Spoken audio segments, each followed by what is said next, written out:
Hello, my friends. I'm glad you're here. I'm awake since 1963, and I present to you Part 13 of The War of the Worlds by H.G. Wells.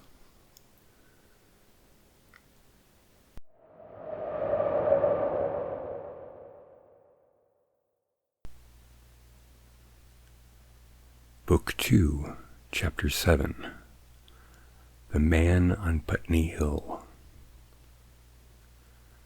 I spent that night in the inn that stands at the top of Putney Hill, sleeping in a made bed for the first time since my flight to Leatherhead. I will not tell the needless trouble I had breaking into the house. Afterwards I found the front door was on the latch, nor how I ransacked every room for food until, just on the verge of despair in what seemed to me to be a servant's bedroom, I found a rat-gnawed crust and 2 tinned pineapples. The place had already been searched and emptied. In the bar I afterwards found some biscuits and sandwiches that had been overlooked. The latter I could not eat, but the former not only stayed my hunger, but filled my pockets. I lit no lamps, fearing some Martian might come beating that part of London for food in the night. Before I went to bed, I had an interval of restlessness, and prowled from window to window, peering out for some sign of these monsters. I slept little. As I lay in bed, I found myself thinking consecutively, a thing I do not remember to have done since my last argument with the curate. During all the intervening time, my mental condition had been a hurrying succession of vague emotional states, or a state of stupid receptivity. But in the night, my brain, reinforced, I suppose, by the food I had eaten, grew clear again, and I thought. 3 things struggled for possession of my mind: the killing of the curate, the whereabouts of the Martians, and the possible fate of my wife. The former gave me no sensation of horror or remorse to recall. I saw it simply as a thing done, a memory infinitely disagreeable, but quite without the quality of remorse. I saw myself then as I see myself now, driven step by step towards that hasty blow, the creature of a sequence of accidents leading inevitably to that. I felt no condemnation, yet the memory, static, unprogressive, haunted me. In the silence of the night, with that sense of the nearness of God that sometimes comes into the stillness and the darkness, I stood my trial, my only trial, for that moment of wrath and fear. I retraced every step of our conversation from the moment when I had found him crouching beside me, heedless of my thirst, and pointing to the fire and smoke that streamed up from the ruins of Weybridge. We had been incapable of cooperation. Grim chance had taken no heed of that. Had I foreseen, I should have left him at Halliford. But I did not foresee, and crime is to foresee and do. And I set this down as I have set all this story down as it was. There was no witnesses. All these things I might have concealed, but I set it down, and the reader must form his judgment as he will. And when, by an effort, I had set aside that picture of a prostrate body, I faced the problem of the Martians and the fate of my wife. For the former I had no data. I could imagine 100 things, and so, unhappily, I could for the latter. And suddenly that night became terrible. I found myself sitting up in bed, staring at the dark. I found myself praying that the heat ray may have suddenly and painlessly struck her out of being. Since the night of my return from Leatherhead, I had not prayed. I had uttered prayers, fetish prayers, had prayed as heathen mutters charms when I was in extremity. But now I prayed indeed, pleading steadfastly and sanely, face to face with the darkness of God. Strange night, strangest in this, that so soon as dawn had come, I had talked with God, crept out of the house like a rat leaving its hiding place, a creature scarcely larger in inferior animal, a thing that for any passing whim of our masters might be hunted and killed. Perhaps I also prayed confidently to God. Surely, if we have learnt nothing else, this war has taught us pity, pity for those witless souls that suffer our dominion. The morning was bright and fine, and the eastern sky glowed pink, and was fretted with little golden clouds. In the road that runs from the top of Putney Hill to Wimbledon was a number of pitiful vestiges of the panic torrent that must have poured Londonward on the Sunday night after the fighting began. There was a little two-wheeled cart inscribed with the name of Thomas Lobb, greengrocer, New Malden, with a smashed wheel and an abandoned tin trunk.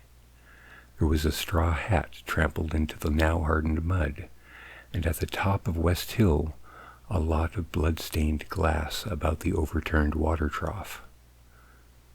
My movements were languid, my plans of the vaguest. I had an idea of going to Leatherhead, though I knew that there I had the poorest chance of finding my wife. Certainly, unless death had overtaken them suddenly, my cousins and she would have fled thence, but it seemed to me I might find or learn there whither the Surrey people had fled. I knew I wanted to find my wife, that my heart ached for her and the world of men, but I had no clear idea how the finding might be done. I was also clearly aware now of my intense loneliness. From the corner I went, under cover of a thicket of trees and bushes, to the edge of Wimbledon Common, stretching wide and far. That dark expanse was lit in patches by yellow gorse and broom. There was no red weed to be seen, and as I prowled, hesitating on the verge of the open, the sun rose, flooding it all with light and vitality. I came upon a busy swarm of little frogs in a swampy place among the trees. I stopped to look at them, drawing a lesson from their stout resolve to live. And presently, turning suddenly with an odd feeling of being watched, I beheld something crouching amidst a clump of bushes. I stood regarding this. I made a step towards it, and it rose up and became a man armed with a cutlass. I approached him slowly. He stood silent and motionless, regarding me. As I drew nearer, I perceived he was dressed in clothes as dusty and filthy as my own. He looked, indeed, as though he had been dragged through a culvert. Nearer, I distinguished the green slime of ditches mixing with the pale drab of dried clay and shiny coaly patches. His black hair fell over his eyes, and his face was dark and dirty and sunken, so that at first I did not recognize him. There was a red cut across the lower part of his face. "Stop!" he cried, when I was within 10 yards of him, and I stopped. His voice was hoarse. "Where do you come from?" he said. I thought, surveying him. "I come from Mortlake," I said. "I was buried near the pit the Martians made about their cylinder. I've worked my way out and escaped." "There is no food about here," he said. "This is my country. All this hill down to the river and back to Clapham and up to the edge of the common. There's only food for one. Which way are you going?" I answered slowly. "I don't know," I said. "I've been buried in the ruins of a house 13 or 14 days. I don't know what has happened." He looked at me doubtfully, then started, and looked with a changed expression. "I've no wish to stop about here," said I. "I think I shall go to Leatherhead, for my wife was there." He shot out a pointing finger. "It is you," said he, "the man from Woking, and you weren't killed at Weybridge?" I recognized him at the same moment. "You are the artillery man who came into my garden." "Oh, Good luck, he said. We are lucky ones. Fancy you. He put out a hand, and I took it. I crawled up a drain, he said, but they didn't kill everyone, and after they went away I got off towards Walton across the fields, but it's not 16 days altogether, and your hair is gray. He looked over his shoulder suddenly. Only a rook, he said. One gets to know the birds of shadows these days. This is a bit open. Let us crawl under these bushes and talk. Have you seen any Martians? I said. Since I crawled out, they've gone away across London, he said. I guess they've got a bigger camp there. Of a night, all over there, Hampstead way, the sky's alive with their lights. It's like a great city, and in the glare you can just see them moving. By daylight you can't, but nearer, I haven't seen them. He counted on his fingers. 5 days. Then I saw a couple across Hammersmith way, carrying something big. And the night before last, he stopped and spoke impressively. It was just a matter of lights, but it was something up in the air. I believe they've built a flying machine and are learning to fly. I stopped, on hands and knees, for we had come to the bushes. Fly. Yes, he said, fly. I went on into a little bower and sat down. It is all over with humanity, I said. If they can do that, then they will simply go round the world. He nodded. They will, but it will relieve things over here a bit, and besides, he looked at me, aren't you satisfied it is up with humanity? I am. We're down. We're beat. I stared. Strange as it may seem, I had not arrived at this fact, a fact perfectly obvious so soon as he spoke. I had still held a vague hope. Rather, I had kept a lifelong habit of mind. He repeated his words. We're beat. They carried absolute conviction. It's all over, he said. They've lost one, just one, and they've made their footing good and crippled the greatest power in the world. They've walked over us. The death of that one at Weybridge was an accident, and these are only pioneers. They keep on coming. These green stars, I've seen none these 5 or 6 days, but I've no doubt they've fallen everywhere every night. There's nothing to be done. We're under. We're beat. I made him no answer. I sat staring before me, trying in vain to devise some countervailing thought. This isn't a war, said the artilleryman. It never was a war, any more than there's war between men and ants. Suddenly I recalled the night in the observatory. After the 10th shot they fired no more, at least until the first cylinder came. How do you know? Said the artilleryman. I explained. He thought. Something wrong with the gun, he said, but what if there is?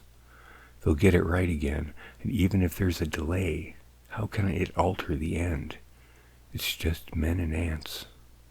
There's the ants builds their cities, live their lives, have wars, revolutions, until the men want them out of the way, and then they go out of the way. That's what we are now, just ants. Only, yes, I said, we're eatable ants. We sat looking at each other. And what will they do with us? I said. That's what I've been thinking, he said. That's what I've been thinking. After Weybridge, I went south, thinking. I saw what was up. Most of the people were hard at it, squealing and exciting themselves. But I'm not so fond of squealing. I've been in sight of death once or twice. I'm not an ornamental soldier. And at the best and worst, death. It's just death. And it's the man that keeps on thinking comes through. I saw everyone tracking south. Says I, food won't last this way. And I turned right back. I went for the Martians like a sparrow goes for man. All around. He waved a hand to the horizon. They're starving in heaps, bolted, treading on each other. He saw my face and halted awkwardly. No doubt lots who had money had gone away to France, he said. He seemed to hesitate whether to apologize, met my eyes, and went on. There's food all about here, canned things in shops, wines, spirits, mineral waters, and the water mains and drains are empty. Well, I was telling you what I was thinking. Here's intelligent things, I said, and it seems they want us for food. First, they'll smash us up. Ships, machines, guns, cities, all the order and organization. All that will go. If we were the size of ants, we might pull through, but we're not. It's all too bulky to stop. That's the first certainty, eh? I assented. It is. I've thought it out. Very well. Then next. At present, we're caught as we're wanted. A Martian has only to go a few miles to get a crowd on the run, and I saw one day out by Wandsworth, picking homes to pieces and routing among the wreckage. But they won't keep on doing that. So soon as they've settled all our guns and ships and smashed our railways and done all the things they were doing over there, they will begin catching us systematically, picking the best and storing us in cages and things. That's what they will start doing, in a bet.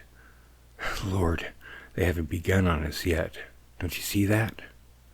Not begun, I exclaimed. Not begun.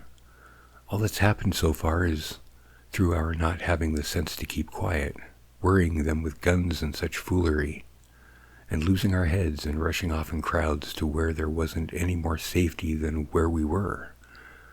They don't want to bother us yet. They're making their things, making all the things they couldn't bring with them, getting things ready for the rest of their people. Very likely that's why the cylinders have stopped for a bit, for fear of hitting those who are here. And instead of our rushing about blind on the bowl, or getting dynamite on the chance of busting them up, we've got to fix ourselves up according to the new state of affairs. That's how I figured it out. It isn't quite according to what a man wants for his species, but it's about what the facts point to. And that's the principle I acted upon. Cities, nations, civilization, progress, it's all over.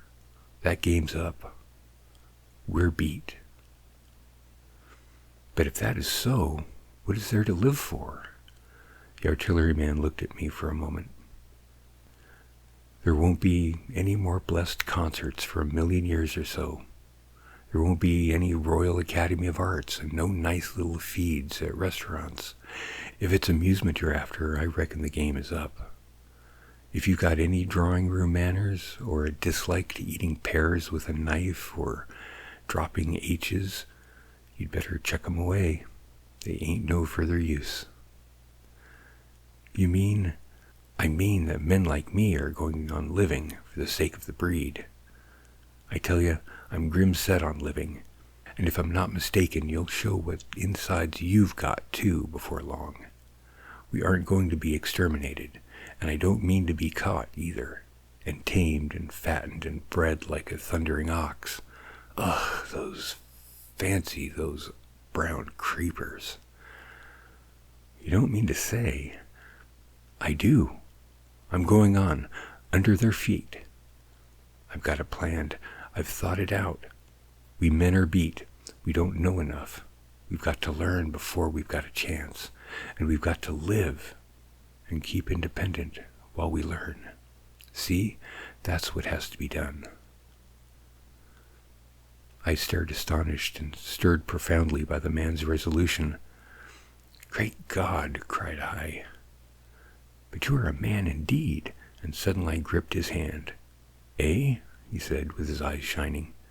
I've thought it out, eh? Go on, I said.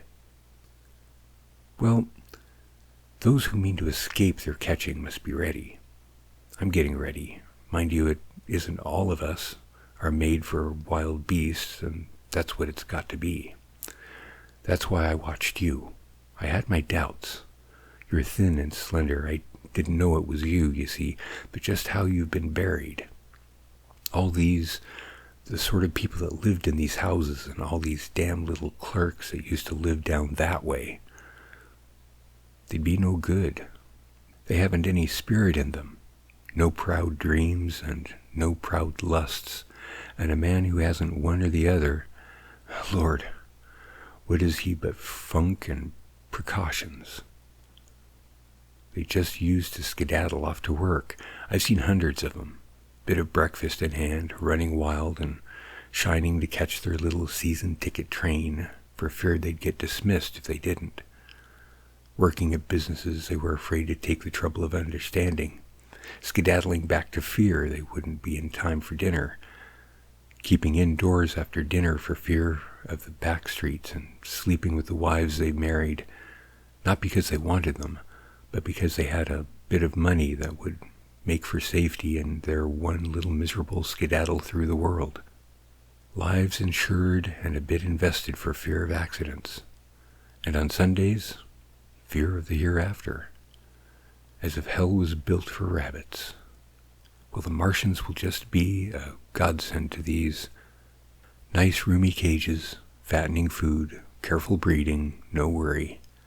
After a week or so chasing about the fields and lands on empty stomachs, they'll come and be caught cheerful. They'll be quite glad after a bit. They'll wonder what people did before there were Martians to take care of them. And the bar loafers and mashers and singers, I can imagine them,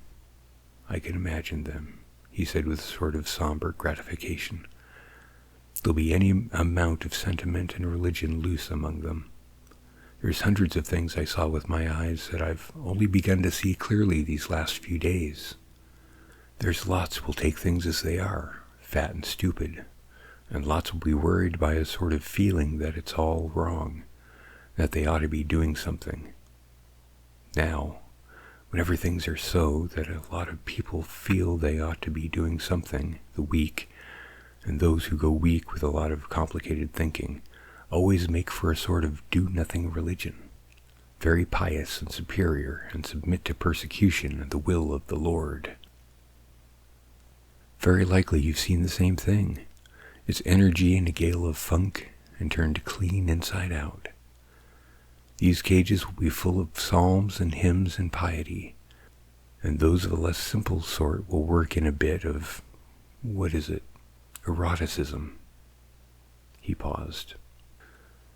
Very likely these Martians will make pets of some of them, train them to do tricks, who knows, get sentimental over the pet boy who grew up and had to be killed, and some, maybe, they will train to hunt us.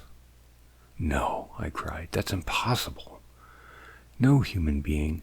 What's the good of going on with such lies? Said the Ultraliurman. There's men who do it cheerful. What nonsense to pretend there isn't. And I succumbed to his conviction. If they come after me, he said, Lord, if they come after me, and subsided in a grim meditation. I sat contemplating these things. I could find nothing to bring against this man's reasoning. In the days before the invasion, no one would have questioned my intellectual superiority to his. I, a professed and recognized writer on philosophical themes, and he a common soldier, and yet he had already formulated a situation that I had scarcely realized. What are you doing? I said presently. What plans have you made? He hesitated. Well, it's like this, he said. What have we to do? We have to invent a sort of life where men can live and breed, and be sufficiently secure to bring the children up. Yes, wait a bit, and I'll make it clearer what I think ought to be done. The tame ones will go like all the tame beasts. In a few generations they'll be big, beautiful, rich-blooded, stupid rubbish. The risk is that we who keep wild will go savage, degenerate into a sort of big savage rat, You see, how I mean to live is underground. I've been thinking about the drains. Of course, those who don't know drains think horrible things, but under this London are miles and miles, hundreds of miles, and a few days' rains, and London empty will leave them sweet and clean. The main drains are big enough, and airy enough for anyone. Then there's cellars, vaults, stores, from which bolting passages may be made to the drains, and the railway tunnels and subways. You begin to see, and we form a band, able-bodied, clean-minded men. We're not going to pick up any rubbish that drifts in. Weaklings go out again. As you meant me to go? Well, I parlayed, didn't I?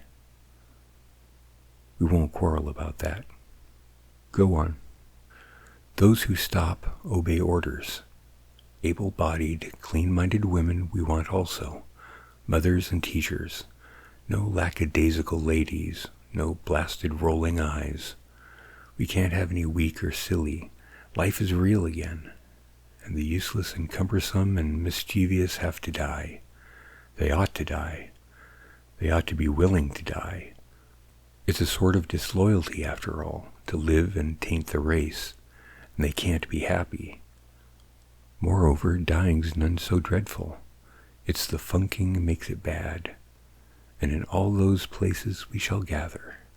Our district will be London, and we may even be able to keep a watch, and run about in the open when the Martians keep away.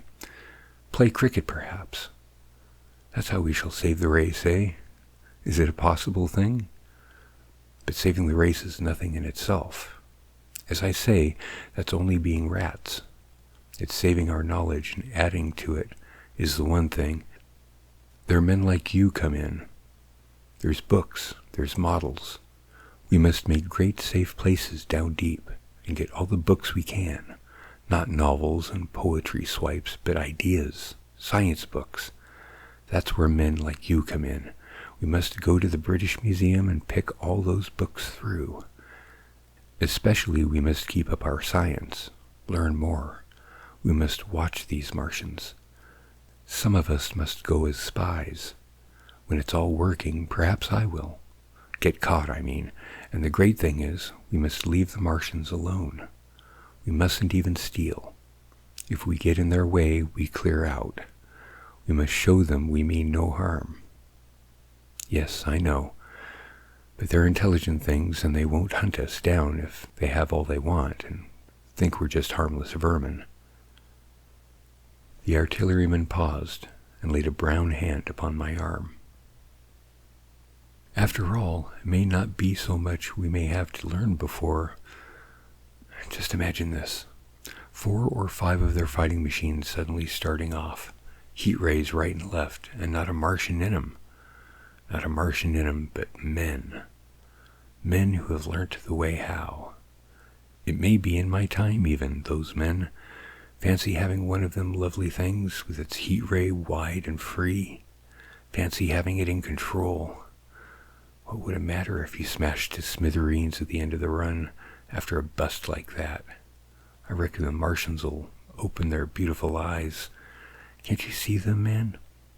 Can't you see them hurrying, puffing and blowing and hooting to their other mechanical affairs?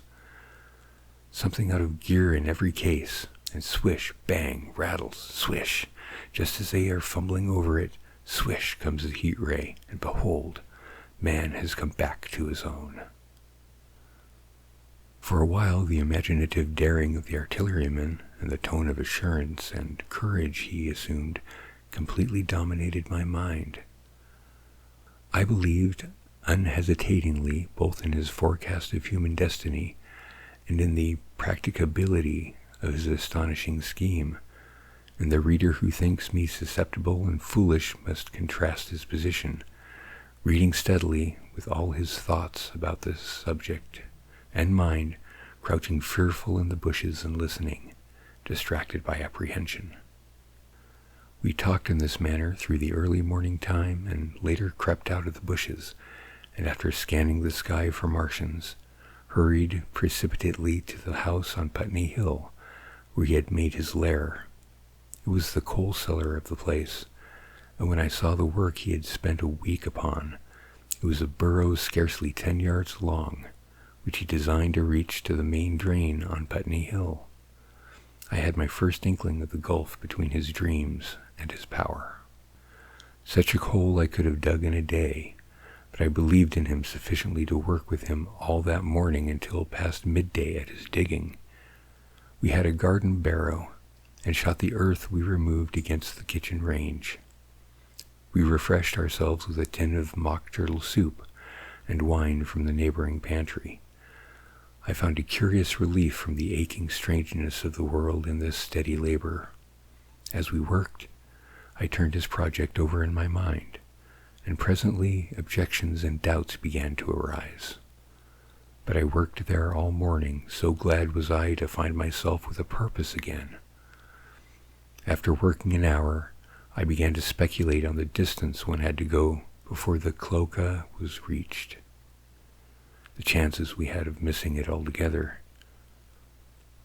My immediate trouble was why we should dig this long tunnel when it was possible to get into the drain at once down one of the manholes and work back to the house.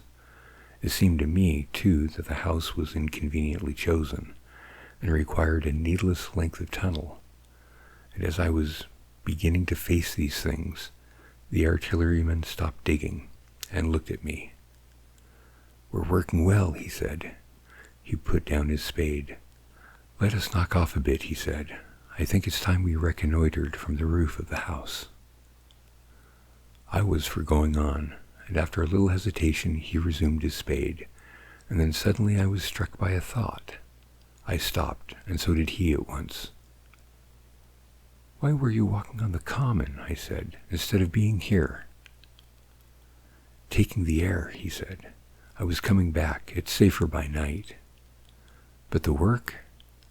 "Oh, one can't always work," he said, and in a flash I saw the man plain.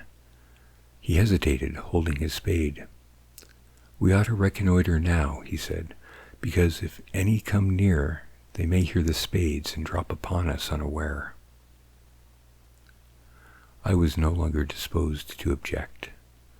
We went together to the roof and stood on a ladder peeping out of the roof door.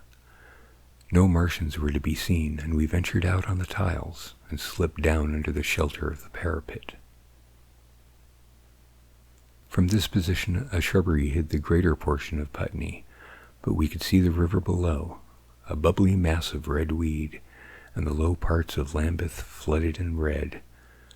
The red creeper swarmed up the trees about the old palace, and their branches stretched gaunt and dead, and set with shriveled leaves from amidst its clusters. It was strange how entirely dependent both these things were upon flowing water for their propagation. About us neither had gained a footing.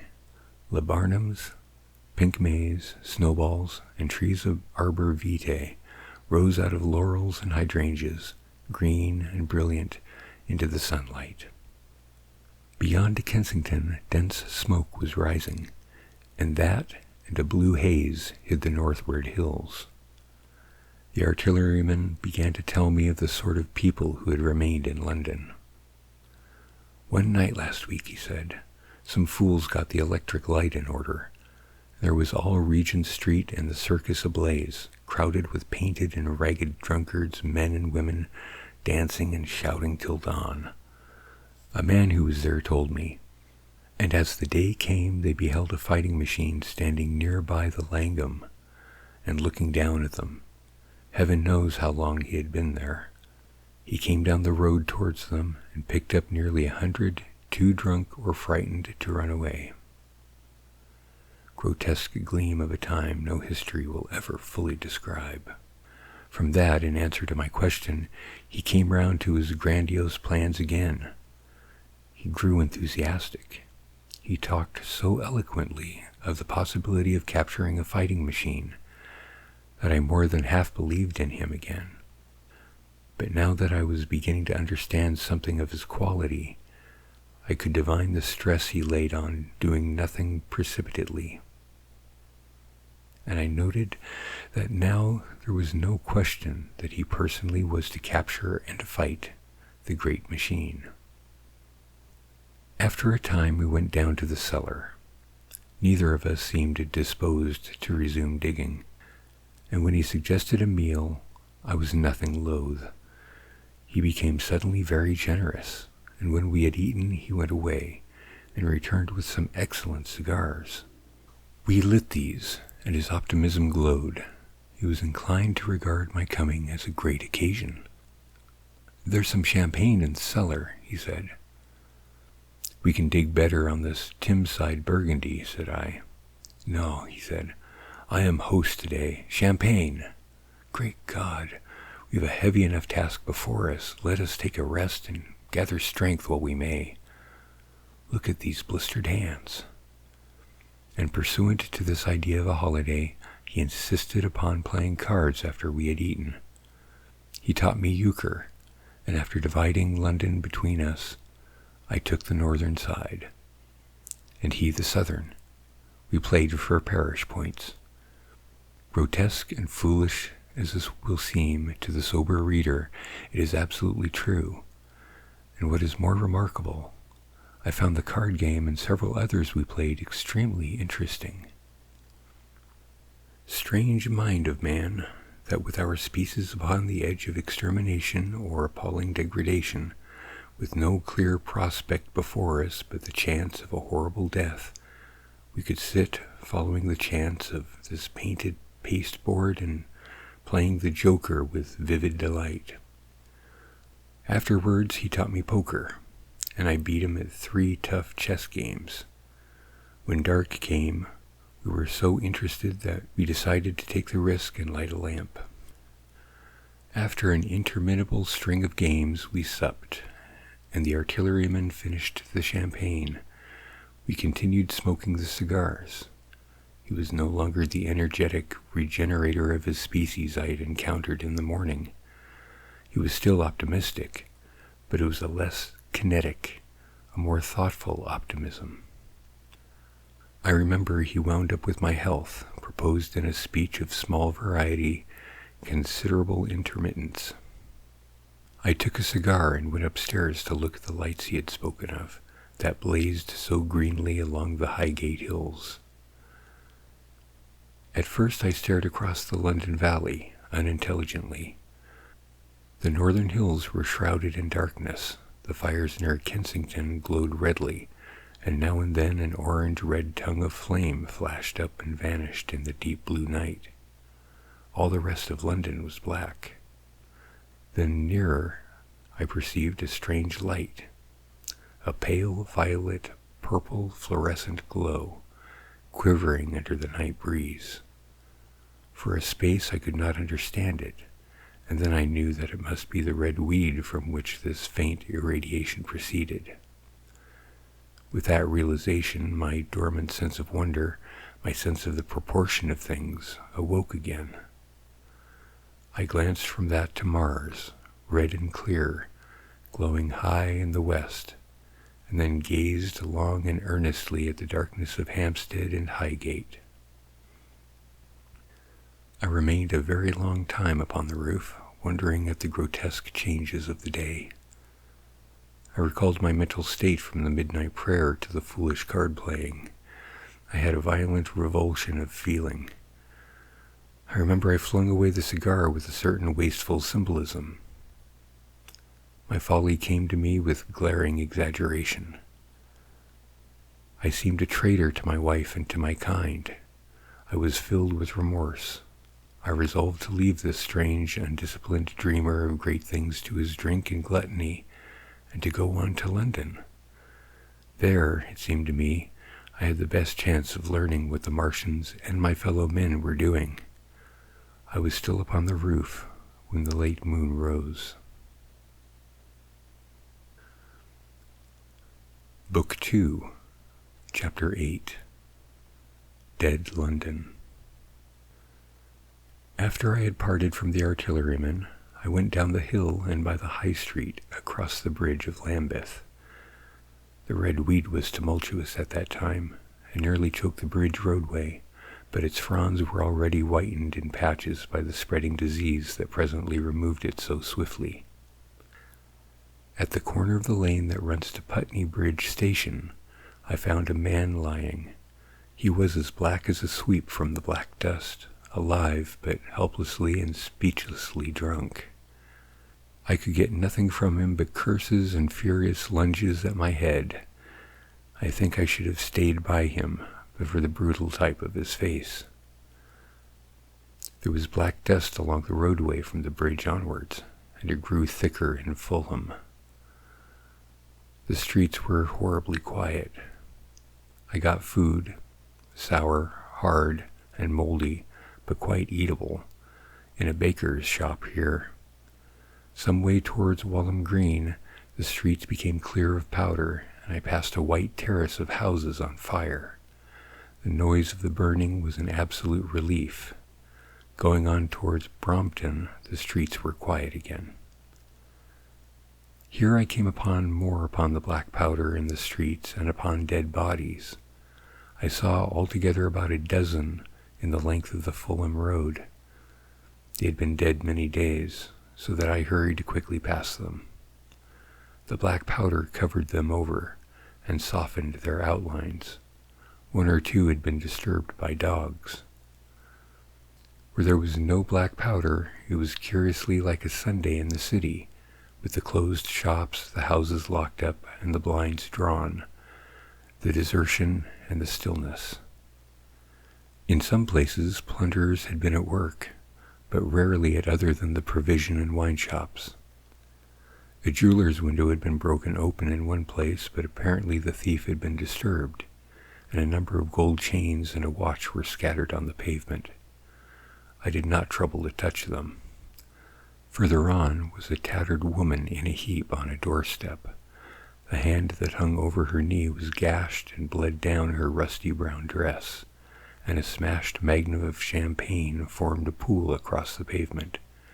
She seemed asleep, but she was dead. The further I penetrated into London, the profounder grew the stillness, but it was not so much the stillness of death. It was the stillness of surprise, of expectation. At any time the destruction that had already singed the northwestern borders of the metropolis and had annihilated Ealing and Kilburn might strike among these houses and leave them smoking ruins. It was a city condemned and derelict. In South Kensington the streets were clear of dead and of black powder. It was near South Kensington that I first heard the howling. It crept almost imperceptibly upon my senses. It was a sobbing alteration of two notes, ooh-la, ooh-la, ooh-la, ooh-la, keeping on perpetually. When I passed streets that ran northward, it grew in volume, and houses and buildings seemed to deaden and cut it off again. It came to a full tide down Exhibition Road. I stopped, staring towards Kensington Gardens, wondering at this strange remote wailing. It was as if that mighty desert of houses had found a voice for its fear and solitude. Ooh-la, ooh-la, ooh-la, ooh-la, wailed the superhuman note, great waves of sound sweeping down the broad, sunlit roadway between the tall buildings on either side. I turned northward, marveling, towards the iron gates of Hyde Park. I had half a mind to break into the National History Museum and find my way up to the summits of the towers in order to see across the park, but I decided to keep to the ground, where quick hiding was possible, and so went up the Exhibition Road. All the large mansions on either side of the road were empty and still, and my footsteps echoed against the sides of the houses. At the top near the park gate I came upon a strange sight. A bus overturned, and the skeleton of a horse picked clean. I puzzled over this for a time, and then went on to the bridge over the Serpentine. The voice grew stronger and stronger.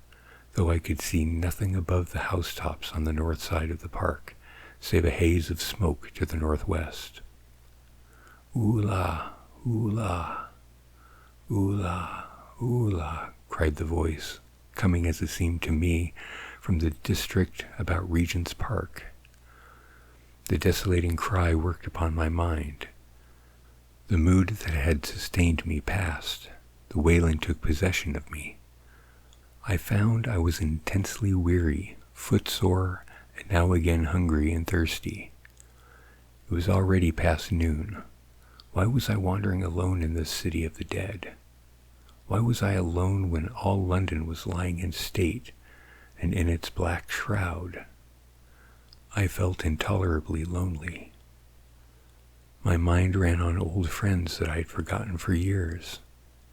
I thought of the poisons in the chemist shops, of the liquids the wine merchants stored. I recalled the 2 sodden creatures of despair who, so far as I knew, shared the city with myself. I came into Oxford Street by the Marble Arch, and here again was black powder in several bodies, and an evil, ominous smell from the gratings of the cellars of some of the houses. I grew very thirsty after the heat of my long walk. With infinite trouble, I managed to break into a public house and got food and drink. I was weary after eating and went into the parlor behind the bar and slept on a black horsehair sofa I found there. I awoke to find that dismal howling still in my ears. Oola, oola, oola, oola. It was now dusk, and after I had routed out some biscuits and a cheese in the bar, there was a meat safe, but it contained nothing but maggots. I wandered on through the silent residual squares to Baker Street. Portman Square is the only one I can name, and so came out at last upon Regent's Park. And as I emerged from the top of Baker Street, I saw far away over the trees in the clearness of the sunset the hood of the Martian giant from which this howling proceeded. I was not terrified. I came upon him as if it were a matter of course. I watched him for some time, but he did not move. He appeared to be standing and yelling for no reason that I could discover. I tried to formulate a plan of action. That perpetual sound of oola, oola, oola, oola confused my mind. Perhaps I was too tired to be very fearful. Certainly I was rather curious to know the reasons of this monotonous crying than afraid. I turned back away from the park and struck into Park Road, intending to skirt the park, went along under shelter of the terraces, and got a view of the stationary howling Martian from the direction of St. John's Wood. A couple of 100 yards out of Baker Street I heard a yelping chorus, and saw first a dog with a piece of putrescent red meat in its jaws coming headlong towards me, and then a pack of starving mongrels in pursuit of him. He made a wide curve to avoid me, as though he feared I might prove a fresh competitor. As the yelping died away down the silent road, the wailing sound of oola, oola, oola, oola reasserted itself. I came upon the wrecked handling machine halfway to St. John's Wood station. At first, I thought a house had fallen across the road. It was only as I clambered among the ruins that I saw with a start this mechanical Samson lying with its tentacles bent and smashed and twisted among the ruins it had made. The forepart was shattered. It seems as if it had driven blindly straight at the house and had been overwhelmed in its overthrow. It seemed to me then that this might have happened by a handling machine escaping from the guidance of its Martian. I could not clamber among the ruins to see it, and the twilight was now so far advanced that the blood with which its seat was smeared and the gnawed gristle of the Martian that the dogs had left was invisible to me. Wondering still more at all that I had seen, I pushed on towards Primrose Hill. Far away, through a gap in the trees, I saw a second Martian, motionless as the first, standing in the park towards the zoological gardens, and silent. A little beyond the ruins about the smashed handling machine, I came upon the red weed again, and found Regent's Canal a spongy mass of dark red vegetation. Abruptly, as I crossed the bridge, the sound of oola, oola, oola ceased. It was as if it were cut off. The silence came like a thunderclap. The dusky houses about me stood faint, and tall, and dim. The trees towards the park were growing black. All about me the red weed clambered among the ruins, writhing to get above me in the dim. Night, the mother of fear and mystery, was coming upon me. But while that voice sounded, the solitude, the desolation had been endurable. By virtue of it, London had still seemed alive, and the sense of life about me had upheld me. Then suddenly a change, the passing of something, I knew not what, and then a stillness that could be felt. Nothing but this gaunt quiet. London about me gazed at me spectrally. The windows of the white houses were like the eye sockets of skulls. About me, my imagination found 1,000 noiseless enemies moving. Terror seized me, a horror of my temerity. In front of me, the road became pitchy black as though it was tarred, and I saw a contorted shape lying across the pathway. I could not bring myself to go on. I turned down St. John's Wood Road and ran headlong from this unendurable stillness towards Kilburn. I hid from the night and the silence until long after midnight, in a cabman's shelter in the Harrow Road. But before the dawn my courage returned, and while the stars were still in the sky, I turned once more towards Regent's Park. I missed my way among the streets, and presently saw down a long avenue, in the half-light of the early dawn, the curve of Primrose Hill. On the summit, towering up to the fading stars, was a third Martian, erect and motionless like the others. An insane resolve possessed me. I would die and end it, and I would save myself even the trouble of killing myself. I marched on recklessly towards this Titan, and then, as I drew nearer and the light grew, I saw that a multitude of black birds was circling and clustering about the hood. At that my heart gave a bound, and I began running along the road. I hurried through the red weed that choked St. Edmund's Terrace. I waded breast high across the torrent of water that was rushing down from the waterworks towards the Albert Road, and emerged upon the grass before the rising of the sun. Great mounds had been heaped about the crest of the hill, making a huge redoubt of it. It was the final and largest place the Martians made, and from behind these heaps there rose a thin smoke against the sky. Against the skyline an eager dog ran and disappeared. The thought that had flashed into my mind grew real, grew credible. I felt no fear, only a wild, trembling exultation as I ran up the hill towards the motionless monster. Out of the hood hung lank shreds of brown at which the hungry birds pecked and tore. In another moment I had scrambled up the earthen rampart and stood upon its crest, and the interior of the redoubt was below me. A mighty space it was, with gigantic machines here and there within it, huge mounds of material and strange shelter places, and scattered about it, some in their overturned war machines, some in the now rigid handling machines, and a dozen of them stark and silent and laid in a row, were the Martians, dead, slain by the putrefaction and disease bacteria against which their systems were unprepared. slain as the red weed was being slain, slain after all man's devices had failed, by the humblest things that God, in his wisdom, had put upon this earth. For so it had come about, as, indeed, I and many men might have foreseen, had not terror and disaster blinded our minds. These germs of disease had taken toll of humanity since the beginning of things, taken toll of our pre-human ancestors since life began here. But by virtue of this natural selection of our kind, we have developed resisting power.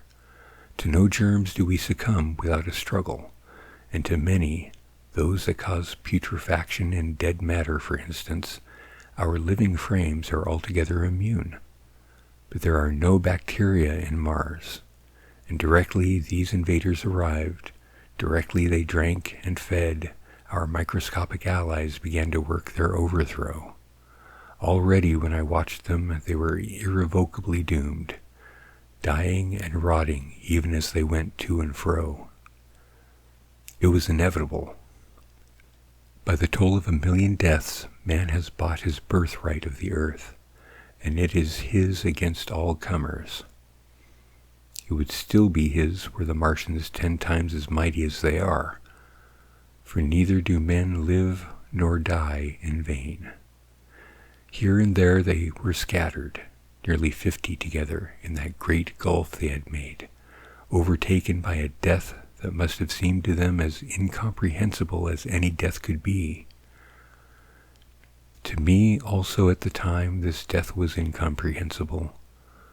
All I knew was that these things that had been alive and so terrible to men were dead.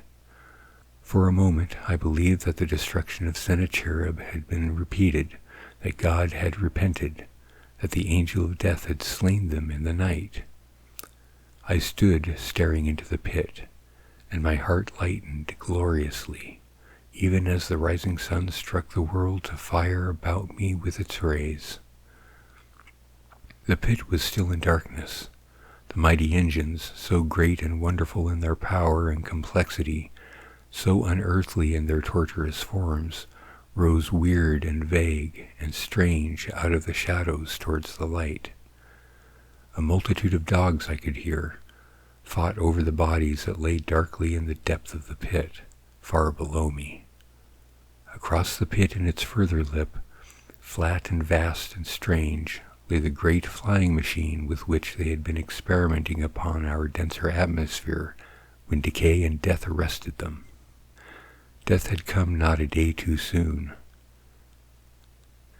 At the sound of a cawing overhead, I looked up at the huge fighting machine that would fight no more forever, at the tattered red shards of flesh that dripped down upon the overturned seats on the summit of Primrose Hill. I turned and looked down the slope of the hill to where, enhaloed now in birds, stood those other 2 Martians that I had seen overnight, just as death had overtaken them. The one had died, even as it had been crying to its companions. Perhaps it was the last to die, and its voice had gone on perpetually until the force of its machinery was exhausted. They glittered now, harmless tripod towers of shiny metal, in the brightness of the rising sun. All about the pit, and saved as by a miracle from everlasting destruction, stretched the great mother of cities. Those who have only seen London veiled in her somber robes of smoke can scarcely imagine the naked clearness and beauty of the silent wilderness of houses. Eastward, over the blackened ruins of the Albert Terrace and the splintered spire of the church, the sun blazed dazzling in a clear sky, and here and there some facet in the great wilderness of roofs caught the light and glared with a white intensity. It touched even around the store place for wines by the Chalk Farm station, and the vast railway yards marked once with a graining of black rails, but red-lined now with the quick rusting of a fortnight's disuse, with something of the mystery of beauty. Northward were Kilburn and Hampstead, blue and crowded with houses. Westward the great city was dimmed, and southward, beyond the Martians, the green waves of Regent's Park, the Langham Hotel, the dome of the Albert Hall, the Imperial Institute, and the great mansions of the Brompton Road came out of clear and little in the sunrise, the jagged ruins of Westminster rising hazily beyond. Far away in blue were the Surrey Hills, and the towers of the Crystal Palace glittered like two silver rods. The dome of St. Paul's was dark against the sunrise, and injured, I saw for the first time, by a huge gaping cavity on its western side. And as I looked at this wide expanse of houses and factories and churches, silent and abandoned, as I thought of the multitudinous hopes and efforts and innumerable hosts of lives that had gone to build this human reef, and of the swift and ruthless destruction that had hung over it all, when I realized the shadow had been rolled back, and that men might still live in the streets, and this dear, vast, dead city of mine be once more alive and powerful, I felt a wave of emotion that was near akin to tears. The torment was over. Even that day the healing would begin. The survivors of the people scattered over the country, leaderless, lawless, foodless, like sheep without a shepherd. The thousands who had fled by sea would begin to return. The pulse of life, growing stronger and stronger, would beat again in the empty streets and pour across the vacant squares. Whatever destruction was done, the hand of the destroyer was stayed. The hand of the destroyer was stayed. All the gaunt works, the blackened skeletons of houses that stared so dismally at the sunlit grass of the hill, would presently be echoing with the hammers of the restorers and ringing with the tapping of the trowels. At the thought, I extended my hands toward the sky and began thanking God. In a year, thought I, in a year. And then, with overwhelming force, came the thought of myself, of my wife, and the old life of hope and tender helpfulness that had ceased forever.